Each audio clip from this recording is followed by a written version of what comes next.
প্রত্যেক বছরের মতন এই বছরও কিন্তু আমি বিপত্তারিণী মার পুজো করবো, সে কারণ সকালবেলা উঠেই কিন্তু স্নানাদি সম্পূর্ণ করে সুন্দর করে আলতা পরে নিচ্ছিলাম। আর প্রত্যেকটা পূজার আগেই কিন্তু আলতা সিঁদুর পরে সুন্দর করে সাজুগুজু করে পুজো করতে ভীষণ পছন্দ করি আমি। প্রথমে ঠাকুর ঘরে গিয়ে কিন্তু আমাদের সমস্ত ঠাকুরদের সুন্দর করে জলাভিষেক করে আমি সুন্দর করে সাজিয়ে দিয়েছি।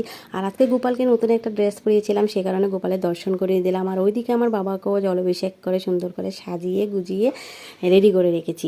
তারপরে মার চিত্রপটটা নামিয়ে জলচকি পেতে একটা সুন্দর আসন পাতবো।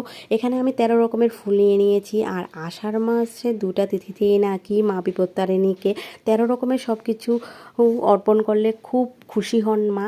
সে কারণে এখানে আমি 13টা বেলপাতাও নিয়ে নিয়েছি, 13 রকমের ফল নিয়ে নিয়েছি, সাথে আমি কিন্তু 13 রকমের পান সুপারি সব কিছুই নিয়ে নিয়েছি। এখানে জলে ভাসানোর জন্য তেল সিঁদুরও নিয়ে নিয়েছি।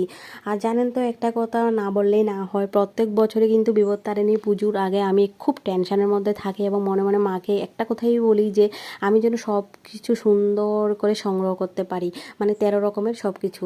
আর জানি না মার এই কৃপা, আমি প্রত্যেক বছর 13 রকমের কি তার থেকেও বেশি কিছু সংগ্রহ করে মাকে পুজো করি। যেমন এই বছর আমি 26 রকমের ফল এবং 14-15 রকমের ফুল দিয়ে মাকে পুজো করেছি এবং ভীষণ সন্তুষ্ট ফিল করছি ভিতর থেকে পুজো করে।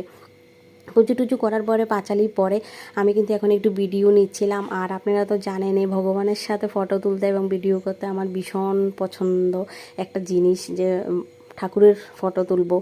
তারপরে এখানে রায়া আমাকে একটু ভিডিও করে দিচ্ছিল, যেহেতু মোনা গিয়েছিল টিউশনে, সে কারণে রায়াকে বললাম একটু ভিডিও করে দেওয়ার জন্য। তারপরে মার মঙ্গল আরতি করলাম। মঙ্গল আরতি করার পরে তারপরে আমি আর রায়া মিলে যাব পুকুরে তেল সিঁদুর এবং পান সুপারি ভাসানোর জন্য।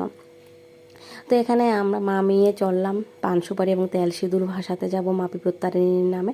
আমাদের বাড়ির সাথে একটা পুকুর আছে ওইখানে। আর এই বছর আমি মার কাছে একটা জিনিসই চেয়েছি, যে মা যেন সবাইকে খুব ভালো রাখে এবং চারদিকে এত অ্যাক্সিডেন্টের খবর, এত লোক মারা যাচ্ছে, এইগুলো শুনলেও খুব খারাপ লাগে।